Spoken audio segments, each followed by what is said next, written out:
ವೀಕ್ಷಕರೇ ನಮಸ್ಕಾರ. ತಮ್ಮ ಪರಿಚಯ ವಾಹಿನಿಗೆ ಸುಸ್ವಾಗತ. ತಮಗೂ ಹಾಗೂ ತಮ್ಮ ಕುಟುಂಬದವರೆಲ್ಲರಿಗೂ ಶಿವರಾತ್ರಿ ಹಬ್ಬದ ಹಾರ್ದಿಕ ಶುಭಾಶಯಗಳು. ಆತ್ಮೀಯರೇ, ದೇವಾನುದೇವತೆಗಳಲ್ಲಿ ಅತ್ಯಂತ ಪ್ರಮುಖರೆನಿಸಿದವರು ತ್ರಿಮೂರ್ತಿಗಳಾದಂತಹ ಬ್ರಹ್ಮ, ವಿಷ್ಣು ಹಾಗೂ ಮಹೇಶ್ವರರು. ಸೃಷ್ಟಿ, ಸ್ಥಿತಿ ಹಾಗೂ ಲಯ ಕಾರ್ಯಗಳ ಹೊಣೆಗಾರಿಕೆ ಅನುಕ್ರಮವಾಗಿ ಈ ತ್ರಿಮೂರ್ತಿಗಳದೇ. ಲಯಕರ್ತರಾದ ಶಿವಪರಮಾತ್ಮರನ್ನು ವಿಗ್ರಹ ರೂಪಕ್ಕಿಂತಲೂ ಲಿಂಗರೂಪದಲ್ಲಿಯೇ ಪೂಜಿಸುವುದು ಪದ್ಧತಿ. ನಮ್ಮ ಭಾರತ ದೇಶದಲ್ಲಿ ಅನೇಕ ಶಿವಲಿಂಗಗಳಿವೆ, ಶಿವಾಲಯಗಳಿವೆ. ಆದರೆ ಅವುಗಳಲ್ಲೆಲ್ಲ 12 ಜ್ಯೋತಿರ್ಲಿಂಗಗಳು ಮಾತ್ರ ಬಹಳ ಮಹತ್ವದ ಶಿವಸ್ಥಾನಗಳೆನಿಸಿಕೊಂಡಿವೆ. ಈ 12 ಸ್ಥಳಗಳಲ್ಲಿರುವಂತಹ ಶಿವಲಿಂಗಗಳಲ್ಲಿ ಶಿವಪರಮಾತ್ಮರು ಸ್ವತಃ ಜ್ಯೋತಿಯ ರೂಪದಲ್ಲಿ ನೆಲೆಸಿರುತ್ತಾರೆ. ಹಾಗಾಗಿಯೇ ಅವುಗಳನ್ನು ಜ್ಯೋತಿರ್ಲಿಂಗಗಳು ಎಂದು ಕರೆಯಲಾಗುತ್ತದೆ.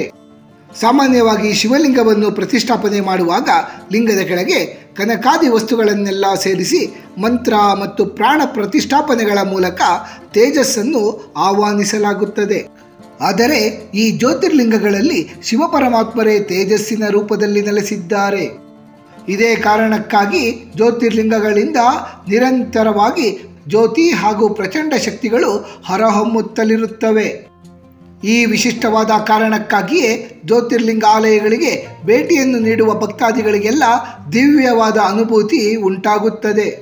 ಈ 12 ಜ್ಯೋತಿರ್ಲಿಂಗಗಳ ದರ್ಶನ ಮಾತ್ರದಿಂದಲೇ ಭಕ್ತಾದಿಗಳ 7 ಜನ್ಮಗಳ ಪಾಪಗಳು ಸಹ ನಶಿಸಿಬಿಡುತ್ತವೆ.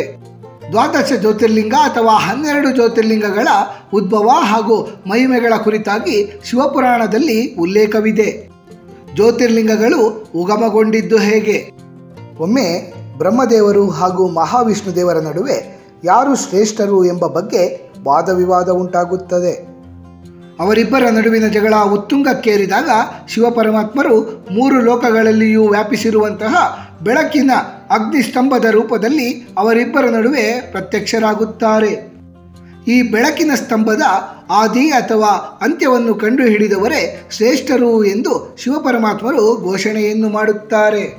ಬ್ರಹ್ಮದೇವರು ಹಂಸದ ರೂಪವನ್ನು ತಾಳಿ ಬೆಳಕಿನ ಸ್ತಂಭದ ಮೇಲ್ಮುಖವಾಗಿ ಚಲಿಸಿದರೆ, ಮಹಾವಿಷ್ಣು ದೇವರು ವರಾಹ ರೂಪವನ್ನು ತಾಳಿ ಬೆಳಕಿನ ಸ್ತಂಭದ ಕೆಳಮುಖವಾಗಿ ತುದಿಯನ್ನು ಹುಡುಕಲು ಹೊರಟು ಬಿಡುತ್ತಾರೆ.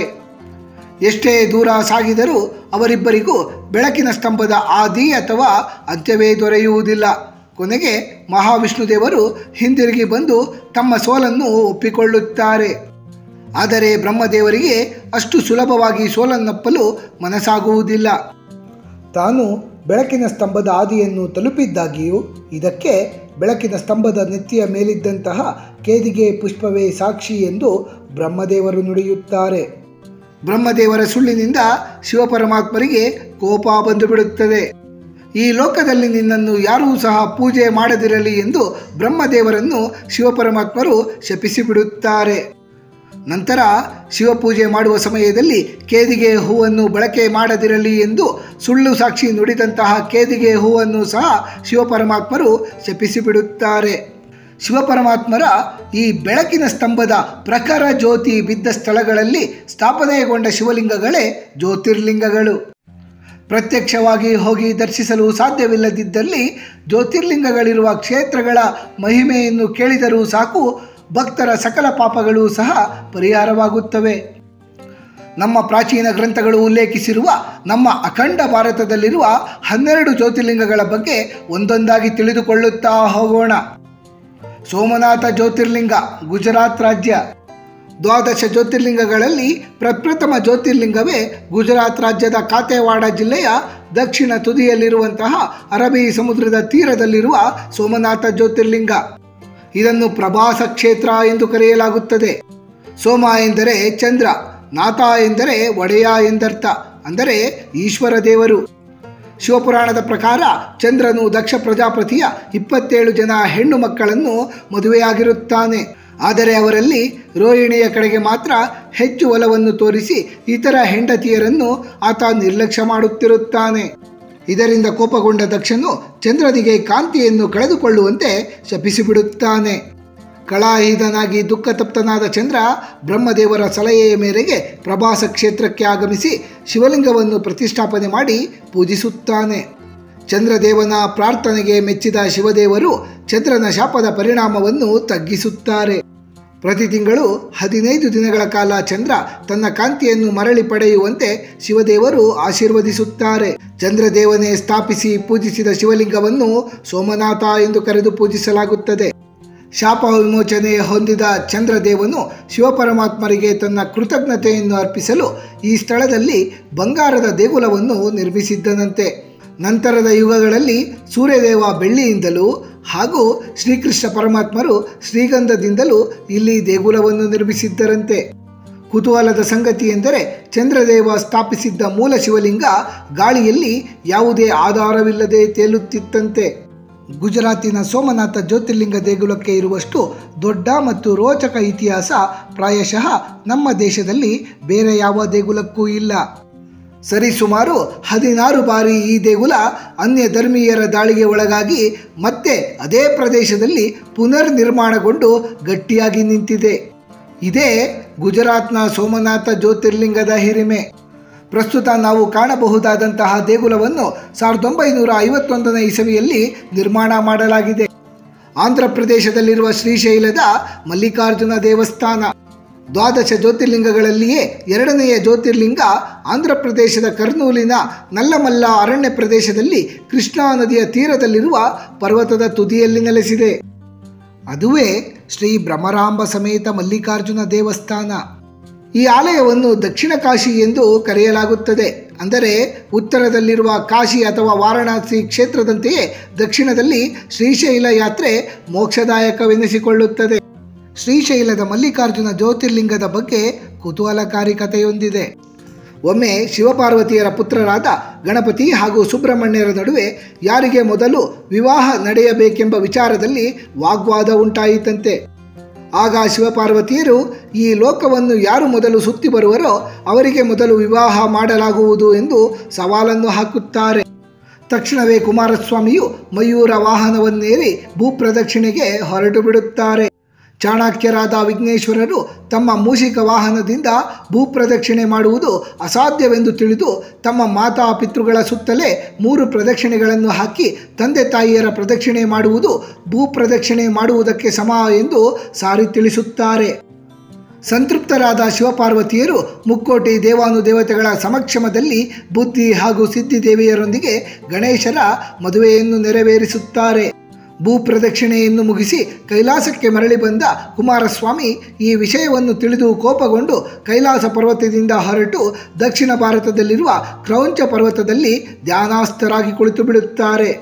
ಶಿವಪಾರ್ವತಿಯರು ಅವರಿಗೆ ಸಮಾಧಾನ ಪಡಿಸಲು ಆಗಮಿಸುತ್ತಾರೆ.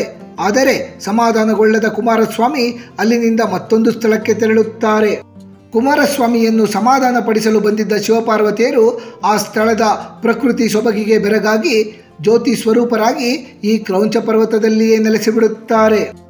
ಶಿವದೇವರು ಮಲ್ಲಿಕಾರ್ಜುನ ಜ್ಯೋತಿರ್ಲಿಂಗವಾಗಿ ಹಾಗೂ ಪಾರ್ವತಿ ದೇವಿ ಭ್ರಮರಾಂಬ ದೇವಿಯಾಗಿ ನೆಲೆಸಿದಂತಹ ಕ್ರೌಂಚ ಪರ್ವತವೇ ಶ್ರೀಶೈಲ ಎಂದು ಕರೆಸಿಕೊಳ್ಳುತ್ತದೆ.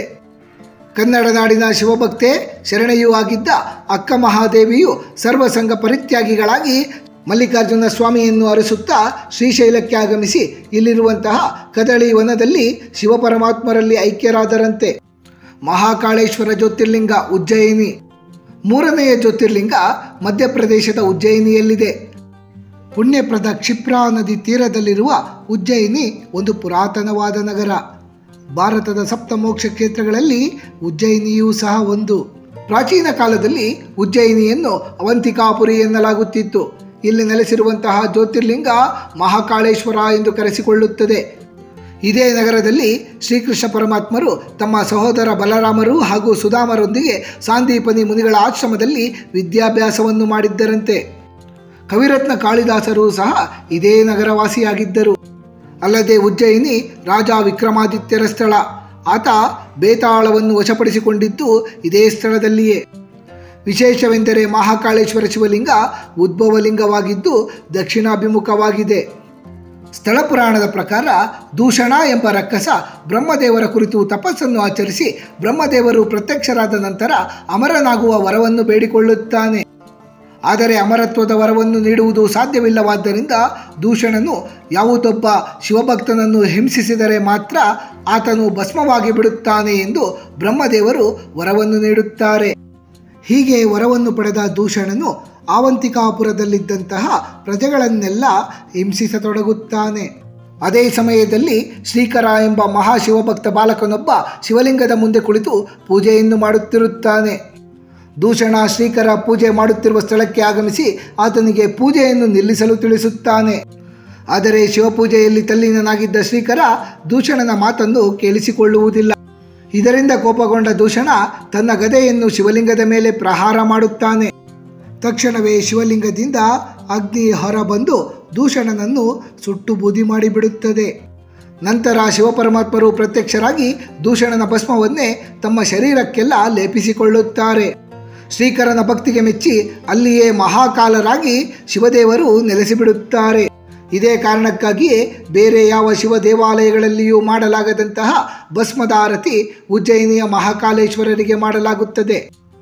ಭಸ್ಮಾರತಿ ಪ್ರತಿದಿನ ಮುಂಜಾನೆ 4 ಗಂಟೆಗೆ ಇಲ್ಲಿ ನಡೆಯುತ್ತದೆ. ಮೊದಲು ಹಿಂದಿನ ದಿನ ಮರಣ ಹೊಂದಿ ಸುಟ್ಟ ಶವದ ಭಸ್ಮವನ್ನು ತಂದು ಈ ಭಸ್ಮಾರತಿಯನ್ನು ಮಾಡಲಾಗುತ್ತಿತ್ತು. ಆದರೆ ಇತ್ತೀಚಿನ ದಿನಗಳಲ್ಲಿ ಬೆರಣಿಯನ್ನು ಸುಟ್ಟ ಭಸ್ಮದಿಂದಲೇ ಭಸ್ಮಾರತಿ ಮಾಡಲಾಗುತ್ತದೆ. ಓಂಕಾರೇಶ್ವರ ಜ್ಯೋತಿರ್ಲಿಂಗ, ಮಧ್ಯಪ್ರದೇಶ ರಾಜ್ಯ. ಓಂಕಾರೇಶ್ವರ ಜ್ಯೋತಿರ್ಲಿಂಗ ಮಧ್ಯಪ್ರದೇಶದ ಖಾಂಡ್ವಾ ಜಿಲ್ಲೆಯಲ್ಲಿ ಪ್ರವಹಿಸುತ್ತಿರುವ ನರ್ಮದಾ ನದಿಯ ಮಧ್ಯದಲ್ಲಿ ಇರುವಂತಹ ಮಂದಾತ ಎಂಬ ದ್ವೀಪದಲ್ಲಿದೆ. ಈ ದ್ವೀಪ ನೋಡಲು ಸಂಸ್ಕೃತದ ಓಂಕಾರದ ರೂಪದಲ್ಲಿರುವುದರಿಂದ ಶಿವದೇವರಿಗೆ ಓಂಕಾರೇಶ್ವರ ಎಂಬ ಹೆಸರು ಬಂದಿದೆ. ವಿಶೇಷವೆಂದರೆ ಓಂಕಾರೇಶ್ವರ ಜ್ಯೋತಿರ್ಲಿಂಗ 2 ಸ್ವರೂಪಗಳಲ್ಲಿ ನೆಲೆಸಿದೆ. ಒಂದು ಲಿಂಗವನ್ನು ಓಂಕಾರೇಶ್ವರ ಎಂದು, ಮತ್ತೊಂದು ಲಿಂಗವನ್ನು ಅಮರೇಶ್ವರ ಎಂದು ಇಲ್ಲಿ ಪೂಜಿಸಲಾಗುತ್ತದೆ. ಓಂಕಾರೇಶ್ವರ ಲಿಂಗವು ನರ್ಮದಾ ನದಿಯ ಮಧ್ಯದಲ್ಲಿ ಮಂದಾತ ದ್ವೀಪದಲ್ಲಿದೆ. ಅಮರೇಶ್ವರ ಲಿಂಗವು ನರ್ಮದಾ ನದಿಯ ದಕ್ಷಿಣ ತೀರದಲ್ಲಿದೆ. ಈ 2 ಶಿವಲಿಂಗಗಳನ್ನು ಜೊತೆಯಾಗಿಯೇ ಓಂಕಾರೇಶ್ವರ ಜ್ಯೋತಿರ್ಲಿಂಗ ಎಂದು ಕರೆಯಲಾಗುತ್ತದೆ. ಸ್ಥಳ ಪುರಾಣದ ಪ್ರಕಾರ ಒಂದು ಬಾರಿ ನಾರದ ಮಹರ್ಷಿಗಳು ವಿಂಧ್ಯ ಪರ್ವತನ ಬಳಿ ಬಂದು, ಮೇರು ಪರ್ವತ ನಿನಗಿಂತ ಎತ್ತರವಿದೆ, ಹಾಗಾಗಿ ಮೇರು ಪರ್ವತವೇ ಶ್ರೇಷ್ಠ ಎಂದು ಹೇಳುತ್ತಾರೆ. ಇದನ್ನು ಕೇಳಿಸಿಕೊಂಡು ಮನನೊಂದಂತಹ ವಿಂಧ್ಯ ಪರ್ವತ ಶಿವದೇವರನ್ನು ಕುರಿತು ಘೋರ ತಪಸ್ಸನ್ನು ಮಾಡತೊಡಗುತ್ತಾನೆ. ಶಿವದೇವರು ಪ್ರತ್ಯಕ್ಷರಾದಾಗ ತಾನು ಎತ್ತರೆತ್ತರಕ್ಕೆ ಬೆಳೆಯುವಂತೆ ವರವನ್ನು ಕರುಣಿಸು ಎಂದು ವಿಂಧ್ಯ ಪರ್ವತ ಕೇಳುತ್ತಾನೆ. ಶಿವದೇವರು ವಿಂಧ್ಯನ ಬೆಳವಣಿಗೆಯಿಂದ ಯಾರಿಗೂ ತೊಂದರೆ ಉಂಟಾಗಬಾರದೆಂಬ ಷರತ್ತಿನೊಂದಿಗೆ ಆತನ ಇಚ್ಛೆಯನ್ನು ಪೂರೈಸುತ್ತಾರೆ. ತದನಂತರ ವಿಂಧ್ಯ ಪರ್ವತದ 2 ಬದಿಗಳಲ್ಲಿ ಓಂಕಾರೇಶ್ವರ ಹಾಗೂ ಅಮರೇಶ್ವರ ಎಂಬ ಜ್ಯೋತಿರ್ಲಿಂಗಗಳ ರೂಪದಲ್ಲಿ ಶಿವದೇವರು ನೆಲೆಸುತ್ತಾರೆ.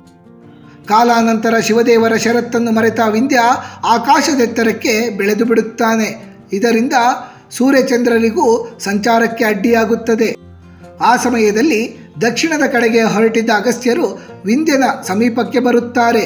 ಅವರಿಗೆ ವಿಂಧ್ಯ ಬಾಗಿ ನಮಸ್ಕರಿಸುತ್ತಾನೆ. ಅಗಸ್ತ್ಯರು ಆತನನ್ನು ತುಳಿದುಕೊಂಡು ದಾಟಿ ಆಚೆಗೆ ಬಂದು ತಾನು ದಕ್ಷಿಣಕ್ಕೆ ಹೋಗಿ ಬರುವವರೆಗೂ ಹೀಗೆಯೇ ತಲೆಬಾಗಿಸಿ ನಿಂತಿರು ಎಂದು ಆಜ್ಞೆಯನ್ನು ನೀಡುತ್ತಾರೆ. ಆನಂತರ ದಕ್ಷಿಣದ ಕಡೆ ಬಂದಂತಹ ಅಗಸ್ತ್ಯರು ಮರಳಿ ಹೋಗುವುದೇ ಇಲ್ಲ. ಆ ಕ್ಷಣದಿಂದ ವಿಂಧ್ಯನು ಬೆಳೆಯುವುದನ್ನು ನಿಲ್ಲಿಸಿಬಿಡುತ್ತಾನೆ. ಈ ಕ್ಷೇತ್ರದಲ್ಲಿ ನರ್ಮದೆಯಲ್ಲಿ ಮಿಂದು ಓಂಕಾರೇಶ್ವರ ಹಾಗೂ ಅಮರೇಶ್ವರರ ದರ್ಶನವನ್ನು ಪಡೆಯುವವರ ಸಕಲ ಇಷ್ಟಾರ್ಥಗಳೂ ಸಹ ಶೀಘ್ರವೇ ಈಡೇರುತ್ತವೆ. ಕೇದಾರೇಶ್ವರ ಜ್ಯೋತಿರ್ಲಿಂಗ ಉತ್ತರಾಖಂಡ ರಾಜ್ಯದಲ್ಲಿ ಹಿಮಾಲಯ ಪರ್ವತ ಶ್ರೇಣಿಗಳಲ್ಲಿ ಸಮುದ್ರ ಮಟ್ಟಕ್ಕಿಂತಲೂ ಸುಮಾರು 11,759 ಅಡಿಗಳಷ್ಟು ಎತ್ತರದಲ್ಲಿ ನೆಲೆ ನಿಂತಿರುವ ಕೇದಾರನಾಥ ದೇಗುಲ ಛೋಟಾ ಚಾರ್ಧಾಮ್ ಯಾತ್ರೆಯ ಭಾಗವಾಗಿದೆ. ಕೇದಾರನಾಥವು ಮಂದಾಕಿನಿ ನದಿಯ ತಟದಲ್ಲಿ ನೆಲೆಸಿದೆ. ಕೇದಾರನಾಥ ಕ್ಷೇತ್ರಕ್ಕೆ ವರ್ಷಪೂರ್ತಿ ಹೋಗಲಾಗುವುದಿಲ್ಲ. ಒಂದು ನಿಗದಿತ ಸಮಯದಲ್ಲಿ ಮಾತ್ರ ಈ ದೇಗುಲಕ್ಕೆ ತೆರಳಬಹುದು. ಮಿಕ್ಕ ಸಮಯದಲ್ಲಿ ಇಡೀ ಕೇದಾರನಾಥ ಹಿಮದಿಂದ ಮುಚ್ಚಲ್ಪಟ್ಟಿರುತ್ತದೆ. ಕೇದಾರನಾಥದಲ್ಲಿರುವ ಜ್ಯೋತಿರ್ಲಿಂಗ ಗೂಳಿಯ ಬೆನ್ನಿನ ಆಕಾರದಲ್ಲಿದೆ. ಇದಕ್ಕೆ ಒಂದು ಪೌರಾಣಿಕ ಕಾರಣವೂ ಇದೆ. ದ್ವಾಪರಾಯುಗದ ಕುರುಕ್ಷೇತ್ರ ಯುದ್ಧದಲ್ಲಿ ತಮ್ಮ ಸಂಬಂಧಿಕರನ್ನೆಲ್ಲ ಕೊಂದಂತಹ ಪಾಂಡವರು ದೋಷ ಪರಿಹಾರವನ್ನು ಮಾಡಿಕೊಳ್ಳಲು ಕಾಶಿಗೆ ಶಿವದೇವರನ್ನು ಆರಾಧಿಸಲು ಆಗಮಿಸುತ್ತಾರೆ. ಆದರೆ ಪಾಂಡವರ ಕೃತ್ಯದ ವಿರುದ್ಧ ಕೋಪಗೊಂಡಿದ್ದಂತಹ ಶಿವಪರಮಾತ್ಮರು ಅವರಿಗೆ ದರ್ಶನವನ್ನು ನೀಡಲು ನಿರಾಕರಿಸಿ ಕಾಶಿಯಿಂದ ಮಾಯವಾಗಿ ಕೇದಾರಕ್ಕೆ ಬಂದು ಅಲ್ಲಿನ ಹುಲ್ಲುಗಾವಲುಗಳಲ್ಲಿ ಮೇಯುತ್ತಿದ್ದ ಗೋವುಗಳ ಜೊತೆಗೆ ನಂದಿಯ ರೂಪದಲ್ಲಿ ಅಡಗಿ ಕುಳಿತು ಬಿಡುತ್ತಾರೆ. ಶಿವದೇವರನ್ನು ಹುಡುಕುತ್ತಾ ಕೇದಾರಕ್ಕೆ ಪಾಂಡವರು ಆಗಮಿಸುತ್ತಾರೆ. ಅಲ್ಲಿ ಭೀಮನು ಬೃಹದಾಕಾರವನ್ನು ತಾಳಿ 2 ಬೆಟ್ಟಗಳ ನಡುವೆ ತನ್ನ ಕಾಲನ್ನಿಟ್ಟು ನಿಂತು ಬಿಡುತ್ತಾನೆ. ಬೇರೆಲ್ಲ ಜಾನುವಾರುಗಳು ಭೀಮನ ಕಾಲುಗಳ ನಡುವೆ ನುಸುಳಿ ತೆರಳುತ್ತವೆ. ಆದರೆ ನಂದಿಯ ರೂಪದಲ್ಲಿದ್ದ ಶಿವದೇವರು ಮಾತ್ರ ಹಾಗೆ ಮಾಡದೆ ಭೀಮನಿಂದ ತಪ್ಪಿಸಿಕೊಂಡು ಬಿಡುತ್ತಾರೆ. ಆಗ ನಂದಿಯನ್ನು ಹಿಂಬಾಲಿಸುತ್ತಾ ಭೀಮ ಓಡತೊಡಗುತ್ತಾನೆ. ಆ ಸಮಯದಲ್ಲಿ ಶಿವದೇವರು ಭೂಮಿಯಲ್ಲಿ ಅಂತರ್ಗತರಾಗುತ್ತಾರೆ. ಶಿವದೇವರು ಭೂಮಿಯಲ್ಲಿ ಅಂತರ್ಗತರಾಗುವ ವೇಳೆಯಲ್ಲಿಯೇ ನಂದಿಯ ಬೆನ್ನಿನ ಮೇಲಿರುವ ಗೂನನ್ನು ಭೀಮ ಹಿಡಿದು ಎಳೆದು ಬಿಡುತ್ತಾನೆ. ಆಗ ಶಿವಪರಮಾತ್ಮರು ಹಿಮಾಲಯದ 5 ಭಾಗಗಳಲ್ಲಿ ನಂದಿಯ 5 ಅಂಗಗಳ ರೂಪದಲ್ಲಿ ಪ್ರತ್ಯಕ್ಷರಾಗುತ್ತಾರೆ. ಕೇದಾರನಾಥದಲ್ಲಿ ಗೂನಿನ ಭಾಗ, ತುಂಗನಾಥದಲ್ಲಿ ತೋಳು, ಕಲ್ಪನಾಥದಲ್ಲಿ ಜಟೆಯ ಭಾಗ, ರುದ್ರನಾಥದಲ್ಲಿ ಮುಖದ ಭಾಗ ಹಾಗೂ ಮಧ್ಯ ಮಹೇಶ್ವರದಲ್ಲಿ ಉದರ ಭಾಗಗಳು ಪ್ರತ್ಯಕ್ಷವಾಗುತ್ತವೆ. ಪಾಂಡವರು ಈ 5 ಕ್ಷೇತ್ರಗಳಿಗೆ ತೆರಳಿ ಶಿವದೇವರನ್ನು ಆರಾಧನೆ ಮಾಡಿ ತಮ್ಮ ಪಾಪಕರ್ಮಗಳಿಂದ ಮುಕ್ತಗೊಳ್ಳುತ್ತಾರೆ. ಭೀಮಾಶಂಕರ ಜ್ಯೋತಿರ್ಲಿಂಗ, ಮಹಾರಾಷ್ಟ್ರ ರಾಜ್ಯ. ಮಹಾರಾಷ್ಟ್ರದ ಪುಣೆಯಿಂದ 110 ಕಿಲೋಮೀಟರ್ ದೂರದಲ್ಲಿ ಕೃಷ್ಣಾ ನದಿಯ ಉಪನದಿಯಾದ ಭೀಮಾ ನದಿ ಉದ್ಭವಿಸುವಂತಹ ಸಹ್ಯಾದ್ರಿ ತಪ್ಪಲಿನಲ್ಲಿಯೇ ಭೀಮಾಶಂಕರ ಜ್ಯೋತಿರ್ಲಿಂಗ ಸ್ಥಿತವಿದೆ. ಇಲ್ಲಿರುವ ಲಿಂಗದ ಮಧ್ಯೆ ಗೆರೆ ಹೊಂದಿದ್ದು ಇದು ಶಿವಶಕ್ತಿ ಸ್ವರೂಪವಾಗಿದೆ. ಇದನ್ನು ಅರ್ಧನಾರೀಶ್ವರ ರೂಪ ಎಂದು ಕರೆಯುತ್ತಾರೆ. ಸ್ಥಳ ಪುರಾಣದ ಪ್ರಕಾರ ಕುಂಭಕರ್ಣನ ಮಗ ಭೀಮಾಸುರ ಎನ್ನುವವನು ತನ್ನ ತಂದೆಯ ಸಾವಿನ ಪ್ರತೀಕಾರವನ್ನು ತೀರಿಸಿಕೊಳ್ಳಲು ಅಗಾಧ ಶಕ್ತಿಯನ್ನು ಪಡೆಯಬಯಸುತ್ತಾನೆ. ಬ್ರಹ್ಮದೇವರನ್ನು ಕುರಿತು ತಪಸ್ಸನ್ನು ಮಾಡಿ ಬ್ರಹ್ಮದೇವರ ವರಪ್ರಸಾದದಿಂದ ಮಹಾಪರಾಕ್ರಮಿಯಾಗುತ್ತಾನೆ. ದೇವಾನುದೇವತೆಗಳನ್ನು ಪೀಡಿಸತೊಡಗುತ್ತಾನೆ. ಭೂಲೋಕದಲ್ಲಿಯೂ ಸಹ ದಂಡಯಾತ್ರೆಯನ್ನು ಕೈಗೊಳ್ಳುತ್ತಾ ಕಾಮರೂಪ ರಾಜ್ಯದ ದೊರೆಯಾದ ಮಹಾನ್ ಶಿವಭಕ್ತ ಸುದ್ಗುಣ ಎಂಬುವವನನ್ನು ಕಾರಾಗೃಹದಲ್ಲಿ ಇರಿಸಿಬಿಡುತ್ತಾನೆ. ಆ ಸಮಯದಲ್ಲಿ ಬಂದಿಖಾನೆಯಲ್ಲಿ ಇದ್ದ ಸುದ್ಗುಣ ಶಿವಲಿಂಗವನ್ನು ಸ್ಥಾಪಿಸಿ ಶಿವಪರಮಾತ್ಮರನ್ನು ಪ್ರಾರ್ಥಿಸತೊಡಗುತ್ತಾನೆ. ಈ ವಿಷಯ ತಿಳಿದ ಭೀಮಾಸುರ ಬಂದಿಖಾನೆಗೆ ಬಂದು ಶಿವಲಿಂಗದ ಮೇಲೆ ಖಡ್ಗವನ್ನು ಬೀಸುತ್ತಾನೆ. ಶಿವಲಿಂಗಕ್ಕೆ ಖಡ್ಗ ತಾಕುವ ಮೊದಲೇ ಶಿವಪರಮಾತ್ಮರು ಲಿಂಗದಿಂದ ಪ್ರತ್ಯಕ್ಷರಾಗಿ ಭೀಮಾಸುರನನ್ನು ಸಂಹರಿಸುತ್ತಾರೆ. ನಂತರ ಲೋಕ ಕಲ್ಯಾಣಕ್ಕಾಗಿ ಶಿವದೇವರು ಜ್ಯೋತಿ ಸ್ವರೂಪರಾಗಿ ಇಲ್ಲಿಯೇ ನೆಲೆಸಿಬಿಡುತ್ತಾರೆ. ಭೀಮಾಸುರ ಎಂಬ ಅಸುರನಿಂದ ಒದಗಿ ಬರುವ ವಿಪತ್ತನ್ನು ಕಳೆದಿದ್ದರಿಂದ ಶಿವದೇವರು ಭೀಮಾಶಂಕರ ಎಂದೇ ಹೆಸರನ್ನು ಪಡೆದುಕೊಳ್ಳುತ್ತಾರೆ. ಕಾಶಿ ವಿಶ್ವನಾಥ ದೇಗುಲ. ಕಾಶಿ ವಿಶ್ವನಾಥ ದೇಗುಲ ನಮ್ಮ ಭಾರತ ದೇಶದಲ್ಲಿಯೇ ಅತ್ಯಂತ ಪ್ರಸಿದ್ಧಿಯನ್ನು ಪಡೆದಿರುವಂತಹ ಒಂದು ಪ್ರಮುಖವಾದ ಜ್ಯೋತಿರ್ಲಿಂಗ. ಈ ಜ್ಯೋತಿರ್ಲಿಂಗ ಉತ್ತರ ಪ್ರದೇಶ ರಾಜ್ಯದ ಪವಿತ್ರ ಗಂಗಾ ನದಿಯ ತೀರದಲ್ಲಿ ನೆಲೆಸಿದೆ. ಕಾಶಿಗೆ ಹೋಗಿ ಬಂದರೆ ಸಾಕು ಮೋಕ್ಷ ಪ್ರಾಪ್ತಿಯಾಗುತ್ತದೆ ಎಂಬ ನಂಬಿಕೆ ಇದೆ. ಕಾಶಿ ಕ್ಷೇತ್ರದಲ್ಲಿ ಮರಣ ಹೊಂದಿದವರಿಗೆ ಪುನರ್ಜನ್ಮವೇ ಇರುವುದಿಲ್ಲ. ಅವರೆಲ್ಲರೂ ಜನನ ಮರಣಗಳ ಚಕ್ರದಿಂದ ಮುಕ್ತಿಯನ್ನು ಪಡೆದುಕೊಳ್ಳುತ್ತಾರೆ. ಹಾಗಾಗಿ ಅನಾದಿ ಕಾಲದಿಂದಲೂ ಭಾರತ ದೇಶದಲ್ಲಿ ಕಾಶಿ ಯಾತ್ರೆಗೆ ಬಹಳ ಪ್ರಾಮುಖ್ಯತೆ ಇದೆ. ಕಾಶಿ ಈ ಪ್ರಪಂಚದ ಅತ್ಯಂತ ಪುರಾತನ ನಗರಗಳಲ್ಲಿ ಒಂದು. ಕಾಶಿ ಕ್ಷೇತ್ರ ಭಾರತದ ಸಪ್ತಮೋಕ್ಷ ಕ್ಷೇತ್ರಗಳಲ್ಲಿ ಒಂದೆನಿಸಿಕೊಳ್ಳುತ್ತದೆ. ಕಾಶಿ ಸೃಷ್ಟಿಯ ಪ್ರಾರಂಭಕ್ಕೂ ಮೊದಲು ಶಿವಪರಮಾತ್ಮರೇ ನಿರ್ಮಾಣ ಮಾಡಿದ ನಗರ. ಸೃಷ್ಟಿಯ ಪ್ರಾರಂಭಕ್ಕೂ ಮೊದಲು ಶಿವಪರಮಾತ್ಮರು ಕಾಶಿ ಎಂಬ ಸುಂದರ ನಗರವನ್ನು ನಿರ್ಮಾಣ ಮಾಡುತ್ತಾರೆ. ನಂತರ ಶ್ರೀಹರಿ ದೇವರು ಶಿವದೇವರು ನಿರ್ಮಿಸಿದ ಆ ನಗರದಲ್ಲಿ ತಪಸ್ಸನ್ನು ಮಾಡತೊಡಗುತ್ತಾರೆ. ಆಗ ಶ್ರೀಹರಿಯವರ ನಾಭಿಯಿಂದಲೇ ಬ್ರಹ್ಮದೇವರು ಉದ್ಭವಿಸುತ್ತಾರೆ. ನಂತರವೇ ಬ್ರಹ್ಮದೇವರು ಇಡೀ ಬ್ರಹ್ಮಾಂಡವನ್ನು ನಿರ್ಮಿಸುತ್ತಾರೆ. ಬ್ರಹ್ಮದೇವರು ಸೃಷ್ಟಿಸಿದ ಜೀವಿಗಳಿಗೆ ಸಂಸಾರ ಸಾಗರದಿಂದ ಮುಕ್ತಿಯನ್ನು ನೀಡಬೇಕಾಗಿರುವ ಉದ್ದೇಶದಿಂದಲೇ ಶಿವಪರಮಾತ್ಮರು ತಾವು ನಿರ್ಮಿಸಿದ ಸುಂದರ ನಗರ ಕಾಶಿಯನ್ನು ಭೂಮಂಡಲದಲ್ಲಿ ಸೇರಿಸುತ್ತಾರೆ.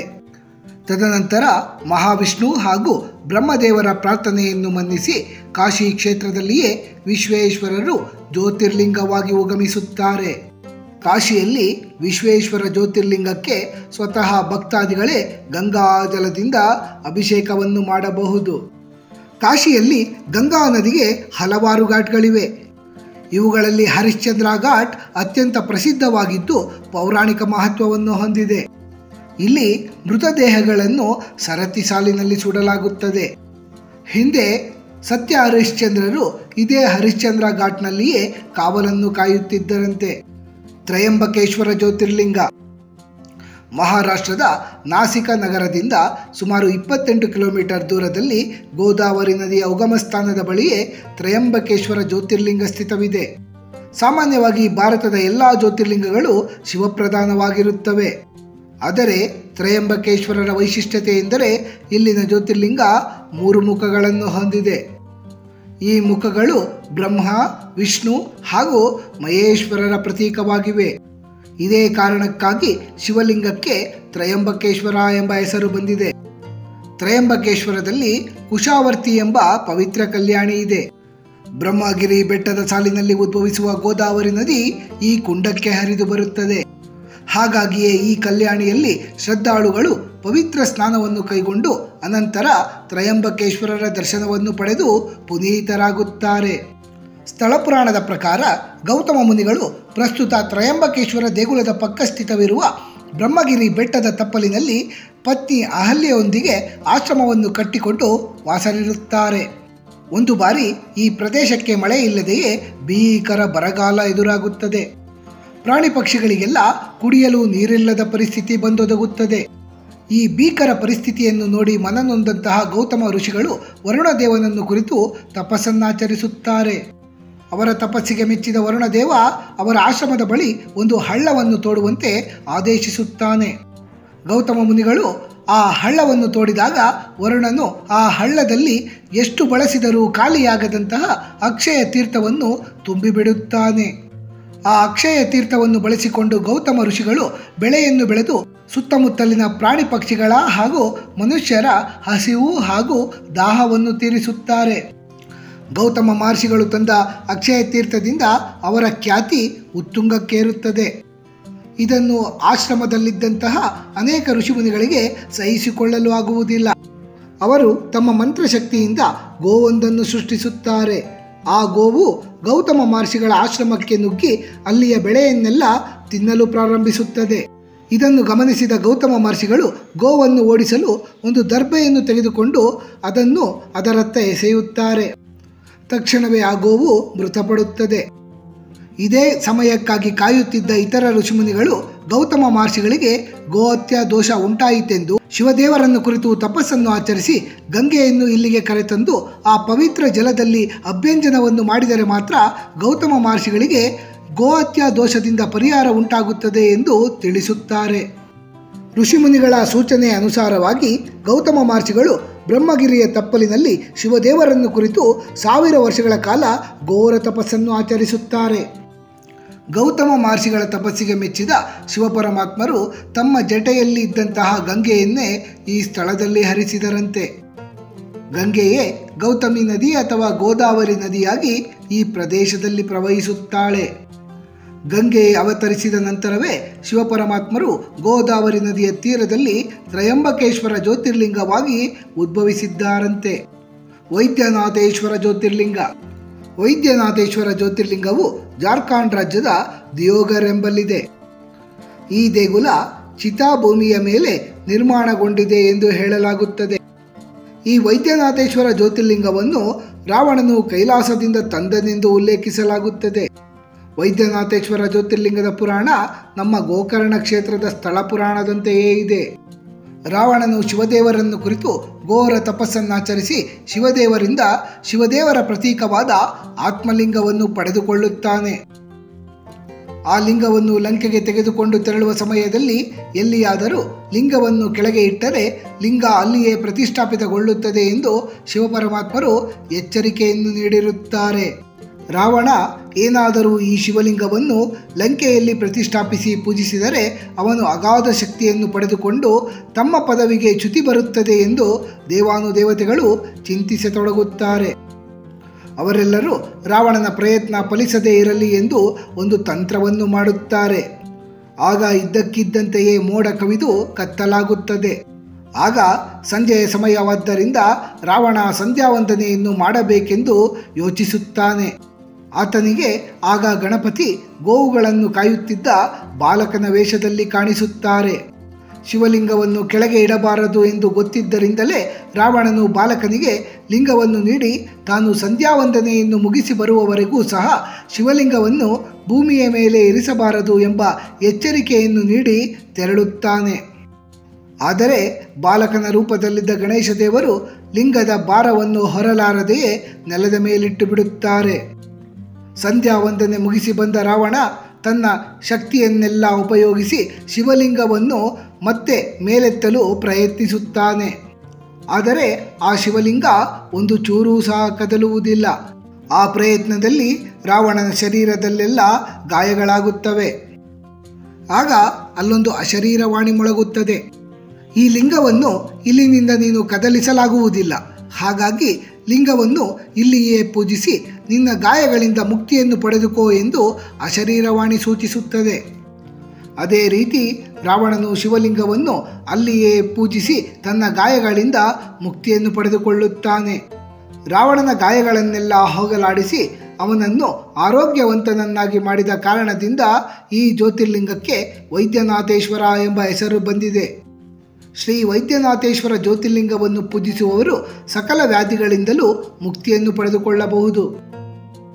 ಗಂಗಾ ನದಿಯ ಪವಿತ್ರ ನೀರನ್ನು ಸಂಗ್ರಹಿಸಿ ಇಲ್ಲಿನ ವೈದ್ಯನಾಥೇಶ್ವರರಿಗೆ ಜಲಾಭಿಷೇಕವನ್ನು ನಡೆಸುವುದು ಈ ದೇಗುಲದ ವಿಶೇಷತೆ. ನಾಗೇಶ್ವರ ಜ್ಯೋತಿರ್ಲಿಂಗ ಗುಜರಾತ್ ರಾಜ್ಯದ ದ್ವಾರಕಾದಿಂದ 18 ಕಿಲೋಮೀಟರ್ ದೂರದಲ್ಲಿ ದಾರುಕಾವನ ಎಂಬಲ್ಲಿ ನಾಗೇಶ್ವರ ಜ್ಯೋತಿರ್ಲಿಂಗ ಸ್ಥಿತವಿದೆ. ನಾಗೇಶ್ವರ ಎಂದರೆ ಸರ್ಪಗಳ ದೇವರು ಎಂದರ್ಥ. ಈ ಜ್ಯೋತಿರ್ಲಿಂಗದ ದರ್ಶನದಿಂದ ಎಲ್ಲ ರೀತಿಯ ವಿಷಗಳಿಂದಲೂ ರಕ್ಷಣೆ ದೊರೆಯುತ್ತದೆ ಎಂಬ ನಂಬಿಕೆ ಇದೆ. ಅಷ್ಟು ಮಾತ್ರವಲ್ಲದೆ ಈ ನಾಗೇಶ್ವರ ಜ್ಯೋತಿರ್ಲಿಂಗದ ದರ್ಶನದಿಂದ ಸಕಲ ಸರ್ಪದೋಷಗಳೆಲ್ಲ ನಿವಾರಣೆಯಾಗುತ್ತವೆ.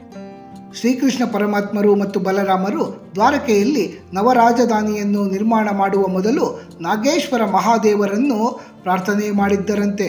ಸ್ಥಳ ಪುರಾಣದ ಪ್ರಕಾರ ದಾರುಕಾ ಮತ್ತು ದಾರುಕಾ ಎಂಬ ಅಸುರ ದಂಪತಿಗಳು ಇತರ ರಾಕ್ಷಸರ ಜೊತೆಗೂಡಿ ದಾರುಕಾವನ ಎಂಬ ಅರಣ್ಯದಲ್ಲಿ ವಾಸರಿರುತ್ತಾರೆ. ರಾಕ್ಷಸಿ ದಾರುಕಾಳು ದೇವಿ ಪಾರ್ವತಿಯನ್ನು ಕುರಿತು ತಪಸ್ಸನ್ನು ಆಚರಿಸಿ ವರವೊಂದನ್ನು ಪಡೆದುಕೊಳ್ಳುತ್ತಾಳೆ.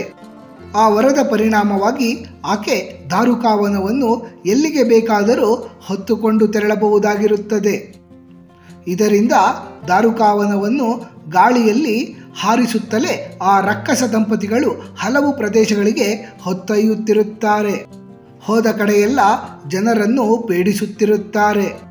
ಇವರ ಕಿರುಕುಳವನ್ನು ತಾಳಲಾರದ ಜನರೆಲ್ಲರೂ ಔರ್ವ ಎಂಬ ಋಷಿಗಳ ಕುಟೀರದಲ್ಲಿ ಆಶ್ರಯವನ್ನು ಪಡೆಯುತ್ತಾರೆ. ರಾಕ್ಷಸರ ಹಾವಳಿಗೆ ತುತ್ತಾದ ಜನರ ಭಯವನ್ನು ಕಂಡು ಋಷಿಗಳು ರಾಕ್ಷಸರಿಗೆ ಒಂದು ಶಾಪವನ್ನು ನೀಡುತ್ತಾರೆ.